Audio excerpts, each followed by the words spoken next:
दोस्तों आप देख रहे हैं लालटेन भोजपुरी और आप लोगों का एक बार फिर से लालटेन भोजपुरी चैनल पर स्वागत है। दोस्तों आज अरविंद अकेला कल्लू जी का जन्मदिन है, तो सबसे पहले तो मेरे और मेरे ऑडियंस की तरफ से उनको जन्मदिन की ढेर सारी शुभकामनाएं हैं। वो ऐसे ही अपना स्टारडम मेंटेन रखें और अपना खूब नाम कमाए भोजपुरी इंडस्ट्री में और भोजपुरी को खूब आगे बढ़ाए। खैर चलिए दोस्तों, उनके जन्मदिन पे अभी खेसारी लाल यादव ने भी पोस्ट किया है, आप लोग देख सकते हैं अपने मोबाइल की स्क्रीन के ऊपर।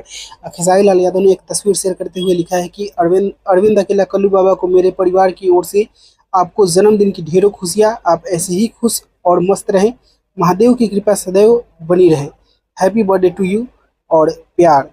ये लिखकर खेसारी लाल यादव ने उनको जन्मदिन की ढेर सारी शुभकामनाएं दी है और आप लोग भी दीजिए, वो ऐसे ही भोजपुरी इंडस्ट्री में आगे बढ़ते रहें और अपना नाम कमाते रहें। बाकी दोस्तों अभी के लिए इस वीडियो में इतना ही। आप लोग इस वीडियो को लाइक करिएगा, शेयर करिएगा। मैं मिलूंगा आप लोगों से एक नए वीडियो में, तब तक के लिए जय हिंद। और हाँ, टीजर आ चुका है खेसारी म्यूजिक वर्ल्ड पे, तो आप लोग जाकर देख लीजिएगा। बाकी मैं मिलूंगा आप लोगों से एक नए वीडियो में, तब तक के लिए जय हिंद, जय भोजपुरी।